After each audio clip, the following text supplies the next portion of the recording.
Okay, afternoon all. Order. This is the weekly finance meeting for the commissioners. Today's date is September 21, 2022, 100 hour, 1:30 p.m. So we'll begin with any opportunities for public comments. Anyone who wishes to offer a comment to the public, to the commissioners, now's your opportunity. We only ask you identify yourself and any affiliation or municipality. Good afternoon, commissioners, teammates, fellow citizens. I'm Wilbur E. Wolf III, and I reside in Monroe Township, and I'm a registered Republican. I and a few of my fellow citizens, we the people, as you like, are here to petition you with regard to the process to decide the disposition of the funds resulting from the sale of Claremont Home. I understand that the sale of the home was a highly emotional inflection point for many and a point of contention for some, but that action has already been taken and is now part of our history. What we desire is that we together journey on a path forward that is both in the best interest of we the people and that honors the centuries of service delivered by Claremont to those in need. I now ask fellow members of my team here to make their own introductions. New counselor, registered Democrat, and I live in Dickinson Township. I'm Joan Ernie. I'm a registered Democrat. I live in New Cumberland. We're at the far Cumberland. My name is Mark Eshelman. I'm from South Middleton Township, currently an registered independent. Grew up as a Reagan Republican. I'm Jeff Benjamin. I'm in the borough of Carlisle. I'm a former employee and part owner of the you knew as Maslin a few iterations ago. Good. My only question is, are you affiliated with an organized organization, or are you just all happy to show up today? I think we are all affiliated with the Friends of Claremont that you might have known about in past iteration of this discussion. I'm shaking my head no, because I'm not. I don't know who coordinated. Yes, we came coordinated. Okay. This is not happenstance, but Okay. I'm not. Okay. We just want that for the record. So Does that answer your question? it does. Yes. Thank you. The short letter I'm going to read shortly results from the input of many. The letter that I think you're already in receipt of, signed by 164 citizens that are representative of a couple thousand. You're not in receipt of the letter? When was this letter sent? Received any letter? Might have been transmitted. If not, then what I'm going to do is hand you copies. Yeah. All Okay, right, that's that's fine. because I don't recall it either. Would you like them as before I read? If there's adequate representation of what the letter's content is, then there's no need. How about I'll read it and then I'll just hand off. Sure. All right. Our only issue here, we generally restrict public comment to 3 minutes. We do have an agenda. It's full of work as well. So how about we just reference the letter, you provide us copies of the letter, and then you can concentrate on your remarks. I The think, letter itself. I quite frankly, I'm fine with whatever you've come to present today. I think it's fine. Also, the letter itself is about 10 lines. Okay, well then that's fine if there's no other changes. All right, so the short letter, 164 citizens have signed it, representing all 33 of our municipalities in the county. And we certainly come from all walks of life, as you heard a little bit about, with a greatly diverse set of knowledge, skills, experience, perspectives, and perceptions. And we represent the full spectrum of political party affiliation and ideology: Democrat, Republican, Independent, and Libertarian. Yet collectively, we stand here united on this issue: preservation of the legacy of Claremont and the desire for us to ensure that we can, in some appropriate way, continue to provide the compassionate care for those of our fellow citizens who are in need. We present this letter and our request as a respectful ask of you, our elected leaders. We certainly recognize that we cannot herein be prescriptive or directive. That time for us, we the people, to have that decision-making authority happens on election day. I and we both all recognize the matter of Claremont has been divisive. And in my few years of dealing with divisive and contentious issues, I've found that the generally most effective course of action is centered on open and candid discussion, or otherwise termed civil discourse. Leaders seeking and considering diverse input on an issue, and then collectively, leaders and those who will be impacted by the decision or the action together, finding common ground on which we can journey forward. We are hopeful that you will embrace this as an opportunity to walk this trail forward together for the greater good of all. And the letter itself, dear commissioners.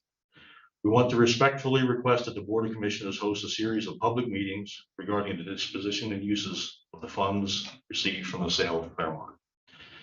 As you know, Claremont was owned by the citizens of Cumberland County for nearly 2 centuries. Therefore, the decision of what to do with the public's assets resulting from the sale is a unique event, and we believe deserves special consideration and input.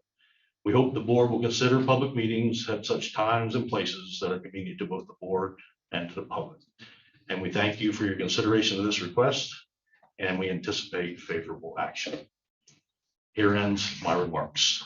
Dean, anything else that you'd like to offer?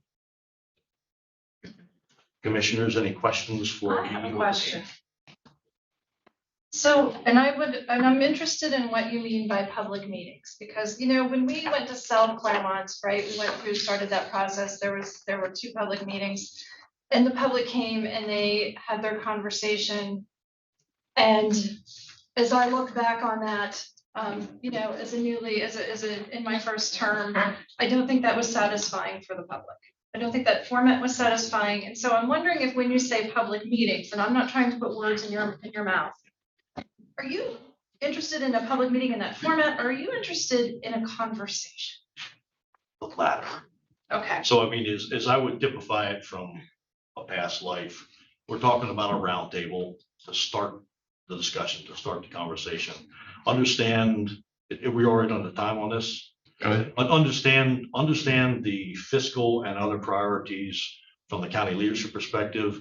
Understand the input and the importance of preserving that legacy of care from a Claremont perspective, and understanding more broadly the concerns for our community at large on how we continue to provide some of that service, which is not able to be delivered on behalf of the citizens at Claremont anymore. So I think with those 3, but whether it's a rectangle table or a round table, that flavor of discussion to get the ideas fomented and in the circle. So I would also be interested in, who would you like brought to the table on such a thing? I think that members, we could start with a select group from the 164 who signed that letter. I think that, again, being so broadly representative, not only in geography, experience, skills, and backgrounds, but in politics, I think you get a really nice cross-section of the county to be able to give you some input on that.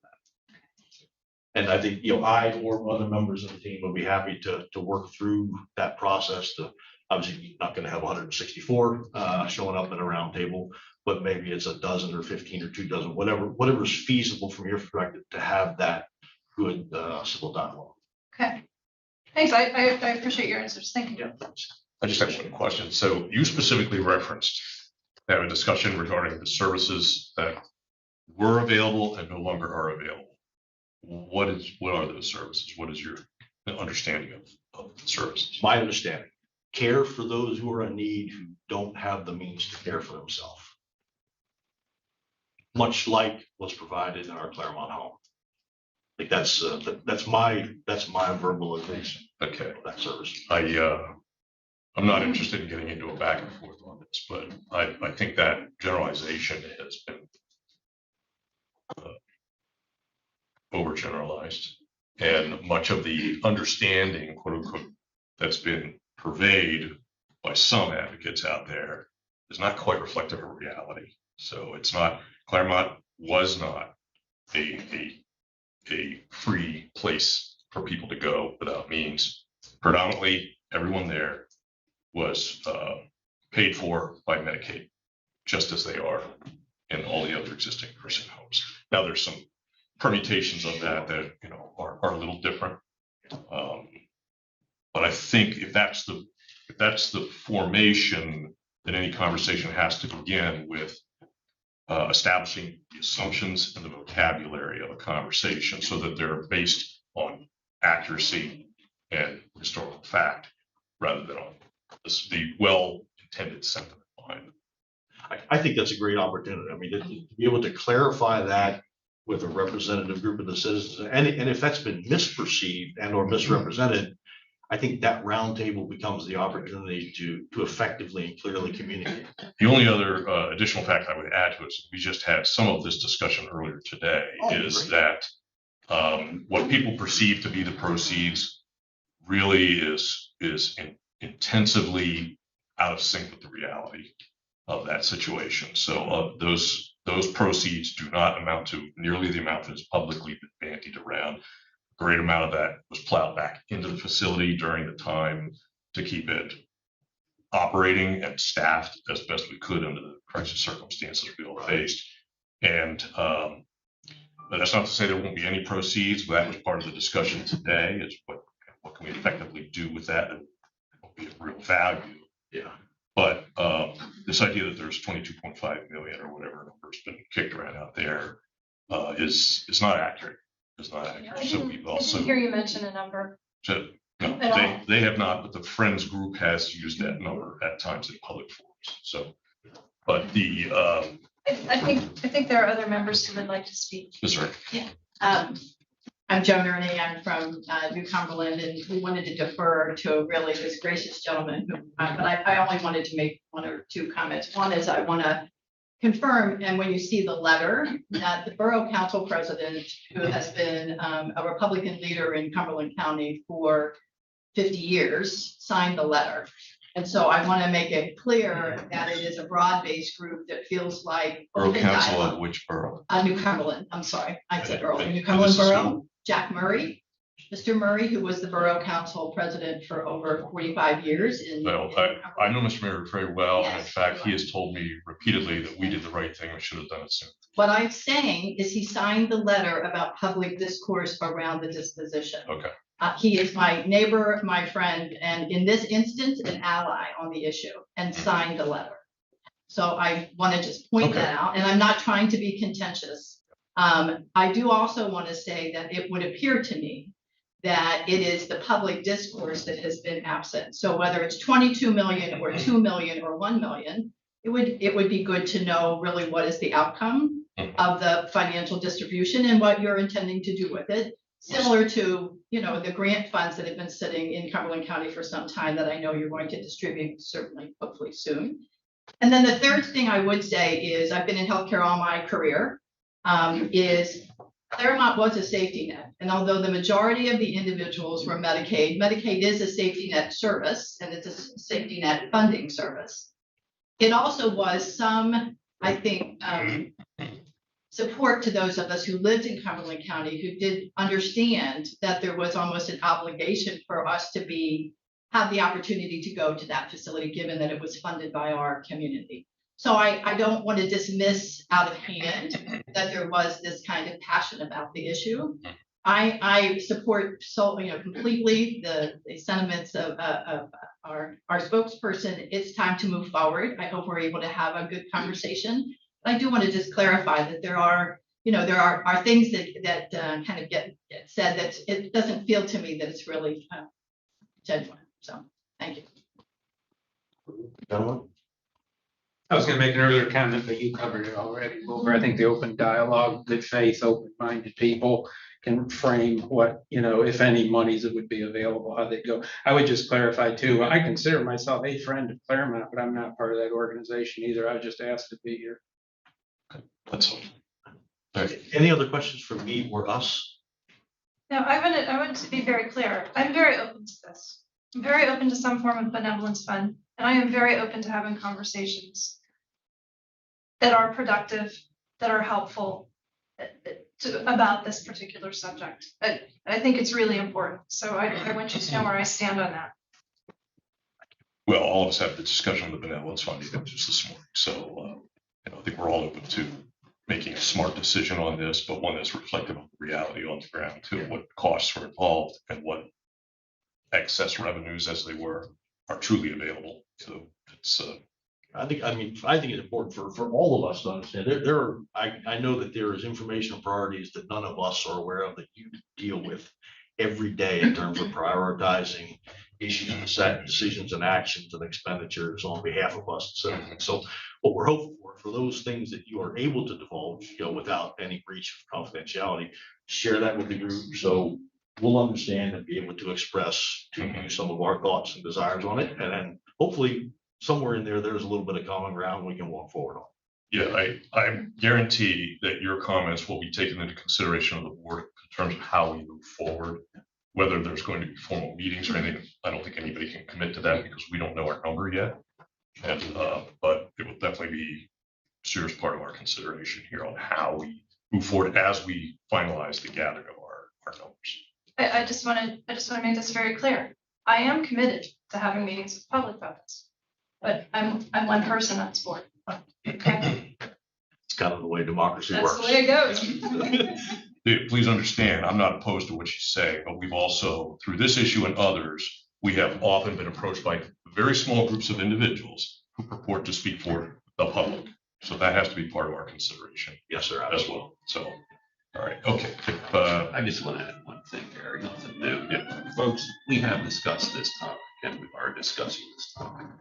And when we get closer to a point of determining what to do, you know, it will be, people will be let know.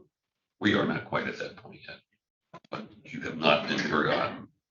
So please just bear with us. Excellent. I think that's all we're asking is the opportunity for that roundtable. And regardless of the outcome past that point, I think that discussion ultimately becomes the most important thing we can have. Thank you very much. thank you. Thank you. Thank you all for being. Okay. Oh, I'm sorry. Yes, sir. Sorry, yeah. I just say a quick rah here or whatever to your commitment to a benevolence fund of some sort or whatever the size is. Grew up in Orange County, New York, and moved here 50 years ago. Orange County, I should say, I don't really know all the particulars. I don't know the rules about Medicare and all that, you know, nursing homes. And I hear bits and pieces, but Orange County, a few years back, sold their home for, I'm guessing, similar reasons, you know, we're not in business, et cetera. Shortly after they sold it, I think it was a couple of years, you know, not here to talk factually, I'm talking about the concept that their nursing home closed. And so that gap between Medicare and those who didn't buy percentages or whatever, then was lost. And so whatever you do that's benevolent fund-like, I think would be better than what Orange County ended up with, was people out with nothing. And so I appreciate the consideration of a benevolence fund. So thanks. Thanks for your comment. Okay. Carolyn, we've kept you waiting for a while, but you're a patient individual, so. I thought everyone was with you, Carolyn. When I saw blue on the board, I was like. What do you need support? We love the library. More of that, yes, more of that. We love the library. So you folks are free to stay for the rest of the meeting, which is about the libraries, or to depart as you wish. I don't know, you know what, Susie, I don't remember ever seeing that letter.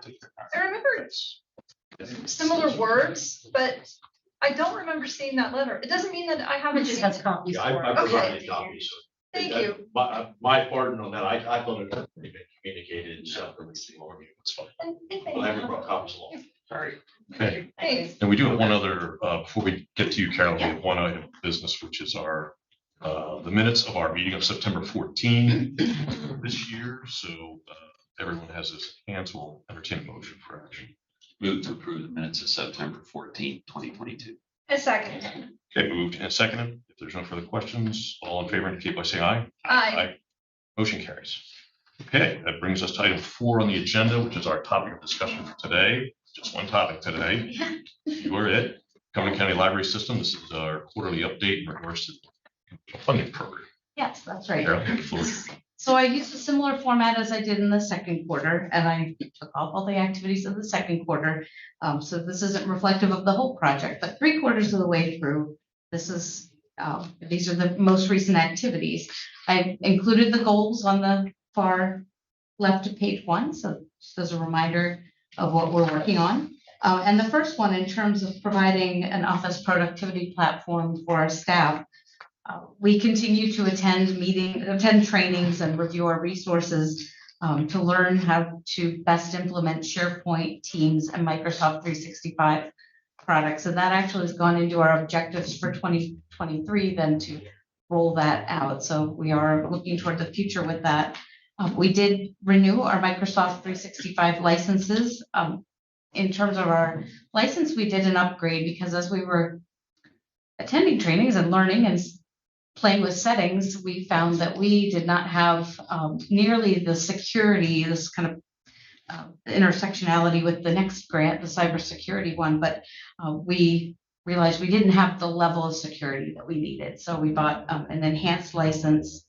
Hope we're at the level where we need to be, but are looking at possibilities to even buy up from there, but trying to keep up the cost as low as possible. We ended up severing ties with our consultants. They did get us through a big hump of moving our Outlook accounts from the county to the county library system.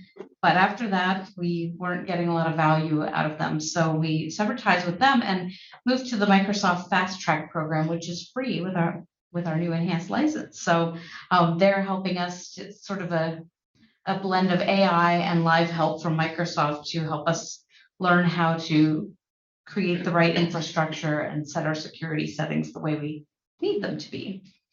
We have a pilot team created that's starting to use Teams and OneDrive and Forms and other available features so that we can be educated enough to roll that out to the rest of the staff. And the primary focus right now for our IT team is setting up multi-factor authentication and zero trust so we can have people put their devices on our system. And in terms of training, our primary focus is developing appropriate training for all of our staff. So we roll out a training program that makes sense for them.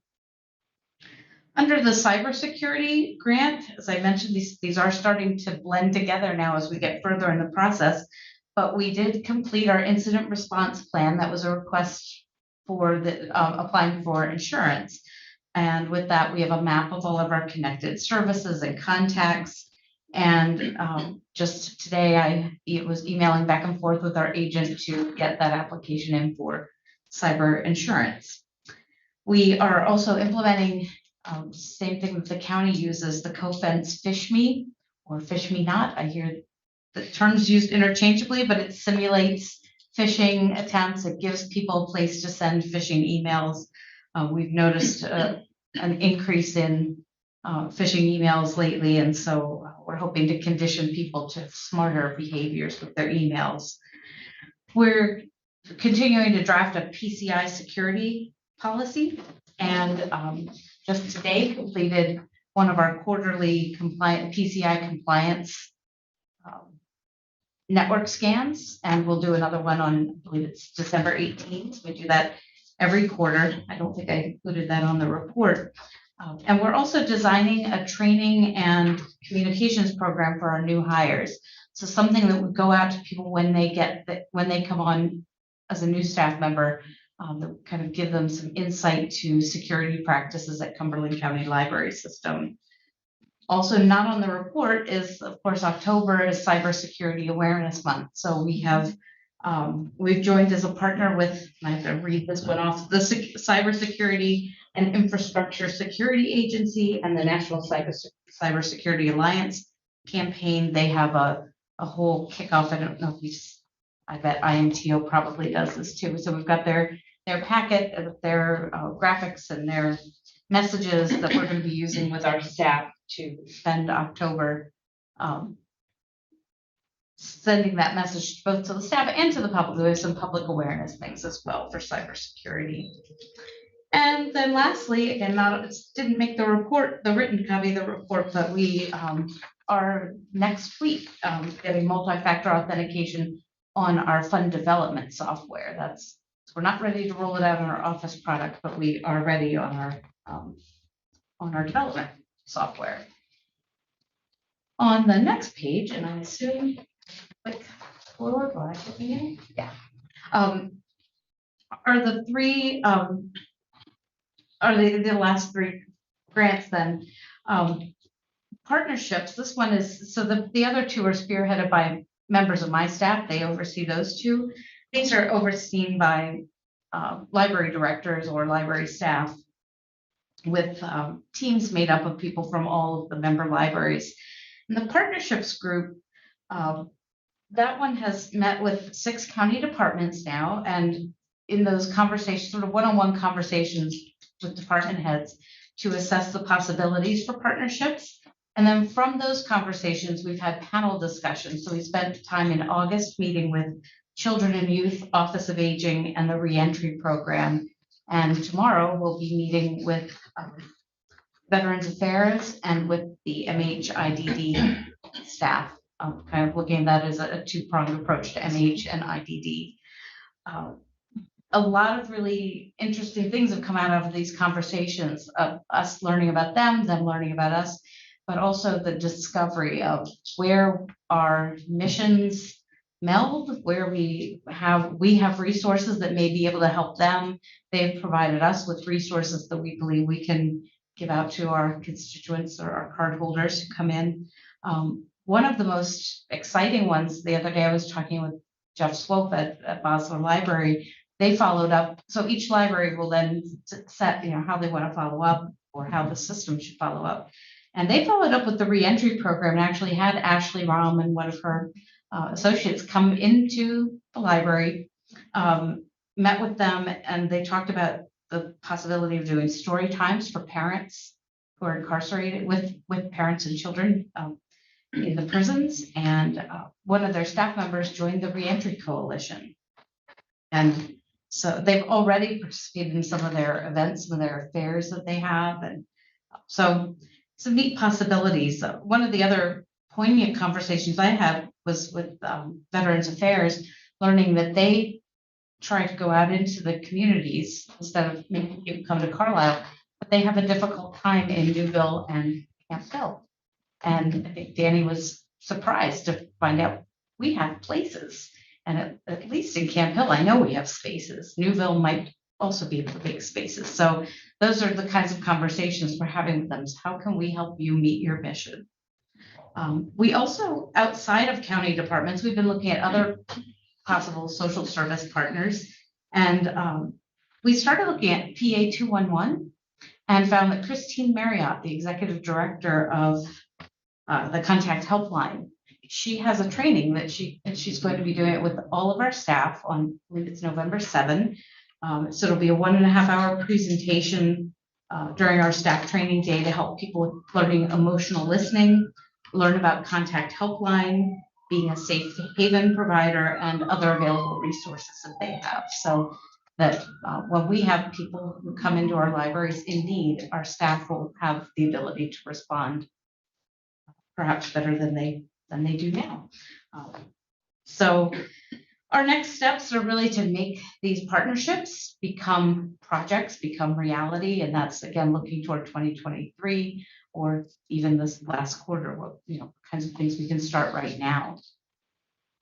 Under community data, I think I mentioned in the last meeting, we've had sort of a setback with census data, but we are continuing to work with the Pennsylvania State Data Center to obtain 2020 data. They have the American Community Survey data available, and we'll be able to do a 20-year comparison. They have 2000, 2010 already worked up for each library service area, and then they just need to add on for us for 2020 data. And the decennial data is not going to be available until May of 2023, but we hope to have that as well. We've determined 3 key match points for library service improvements by looking at the Future Ready PA Index. So it's another source of data that we've found to be very reliable. It's used by the Department of Education, Office of Commonwealth Libraries. That's their primary source for grants and grant applications and things like that. And so looking at that, we found that children living in poverty and the effect that poverty has on learning and access to supplemental education, that's an area where we think we can make an impact. Grade 3 reading skills, we went school district by school district and looked at the literacy rates that are dropping. So we're talking now about what can we be doing to help specifically to hopefully bring that data point up. And growing senior populations will be the third area. And so we actually have one staff member going to take some additional training specifically from the American Library Association on how libraries can help with senior initiatives. And lastly, we initiated conversations with library system-wide groups that work on these. So, for instance, the youth services librarians all got together, and someone from the community data group came and talked to them about what we've been finding and what we'll be looking to ask them to do in the future. So, and they're continuing those conversations. In terms of the schools group, they had done a lot of work in the beginning. They continue to do a lot of work, but this is just a little bit an update on some of the highlights from them. From their work, we redesigned the website, the part of our website that's dedicated to kids and teens, and it includes now information for parents and caregivers of caregivers with children. And educator resources, that was really the big focus. That's why we went to that section of the website and said, what needs to change here? So educator resources, I think at the last meeting I talked about the forms that we created for teachers to fill out and communicate with libraries on their needs in terms of homework help or materials to purchase. But we're working on just making that information much more accessible and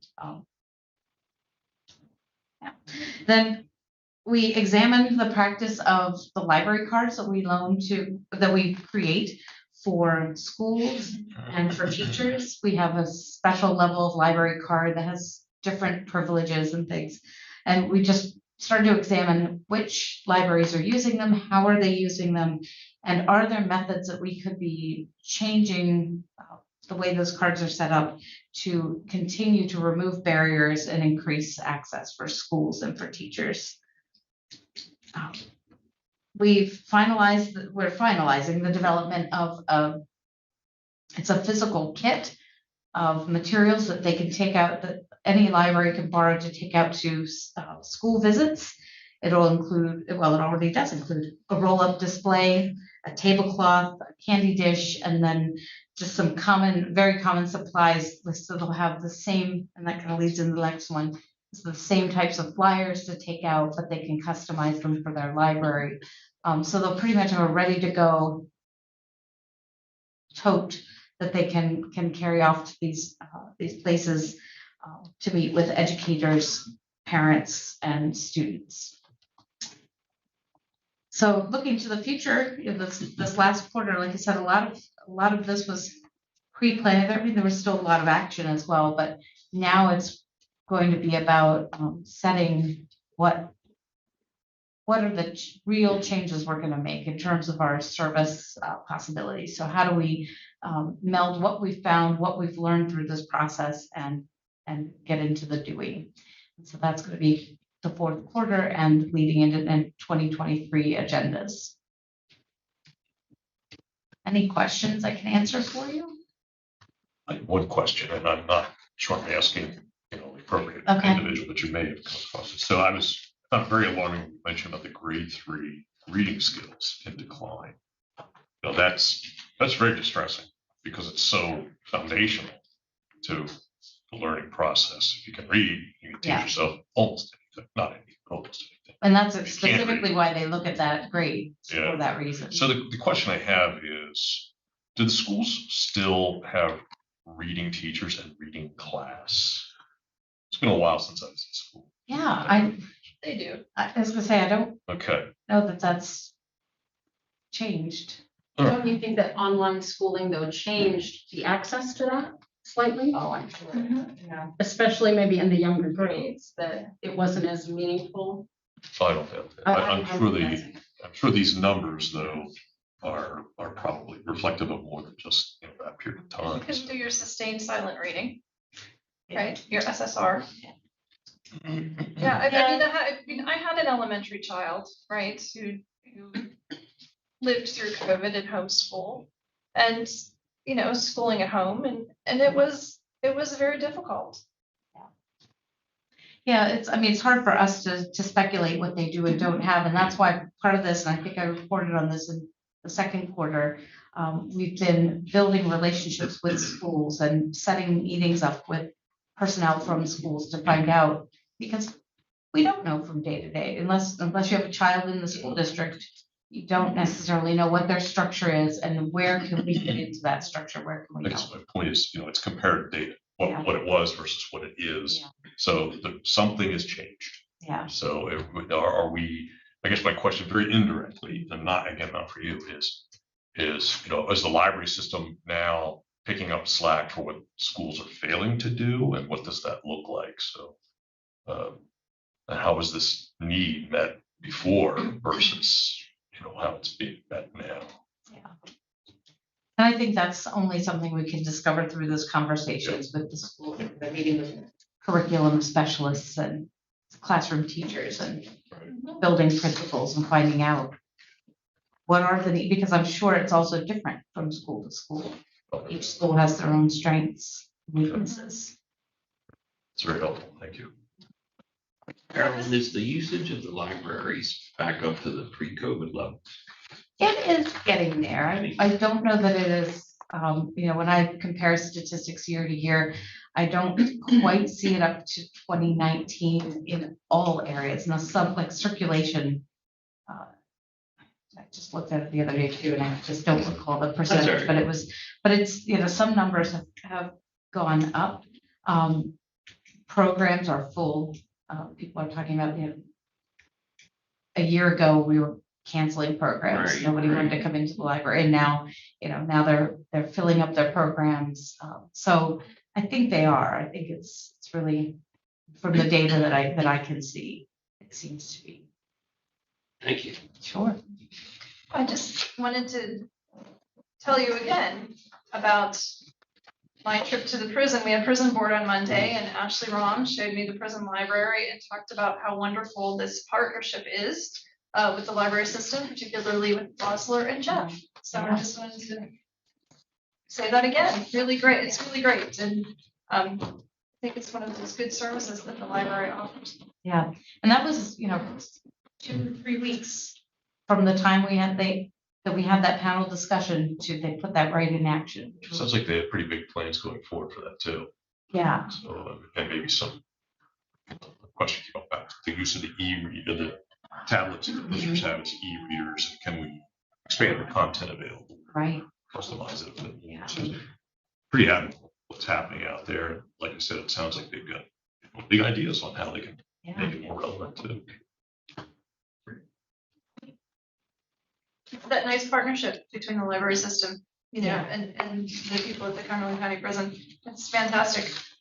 It's part of making sure people don't return to jail. Yeah, I mean, that's Part of making sure people are prepared to have a different life. yeah. So one of the outcomes of I've been on the mailing list for this reentry coalition. I haven't participated in their meetings, but I read everything they send and I look at things on the surface level. But there have been some things that dug a little further. And there was a video, it was a panel of people who were returning to society talking about what they needed or what was most helpful to them in their return. And there were at least 2 comments that I pulled out and said the libraries could be doing this. Libraries could be serving this need.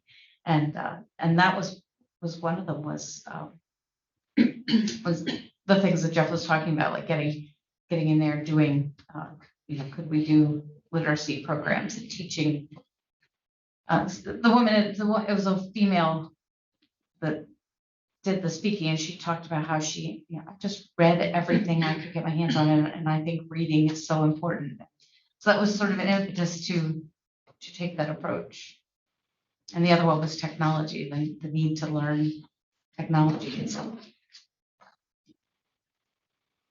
Thanks, Karen. Yeah, thank you. Very interesting stuff. Any further questions for Karen? Well, I just have a few comments to make. It is hard to believe that it's been a year since we were talking. Carol and I were brainstorming what projects to bring forward, and we were talking tentatively with the board about how to structure this moving forward. So it is now soon time for us to start preparing for next year. One of the things that we would really like to do, if you recall, we've been amending the MOU. The MOU includes a lot of operational decisions that are really best suited for policy. And so we would like to start working on really restructuring that MOU so that policy decisions are made by policy, not as part of the MOU. There are some very strict requirements, which were, of course, suspended during COVID, but some very strict requirements regarding if people have any outstanding fines, they're not able to take advantage of the library system. The problem is that if somebody has a book checked out, their period is up like today, and they just miss doing it before, they go to bed. Tomorrow, they have a fine. They're not able to check that book out because they have a fine. They have to handle the fine. And so now here we have something that if they had a mechanism to put a structure into place that gave a grace period, or if they had that decision-making capability to allow people to renew that book, I think we see a lot less administrative time wasted on handling those types of incidents. So we want to kind of bring something forward to you that also maps out what next year might look like in terms of projects. And we'll be sharing that with you as time goes on. And depending on the timing, I haven't looked at the December date, but whether if there is a workshop after that, we'll certainly bring the contract, the MOU forward then. If not, we may bring the MOU forward at that last meeting. Sounds good. Now, we had, I don't know, like 2-hour long discussions. It was a really, really powerful discussion that we had about ways to improve that relationship. Anything else? Nice, good. Thought for a second I was gonna have to ask you to identify yourself for the public. Oh, yes, I apologize. Yes, I'm incognito here. Okay. Okay, thank you, Carol. We'll move on to item 5, which is other business. Any additional issues, non-agenda items that anybody wants to bring up at this point? No, I don't have any. Okay, very good. If not, I'll entertain a motion for adjournment. Stand adjourned. Thank you.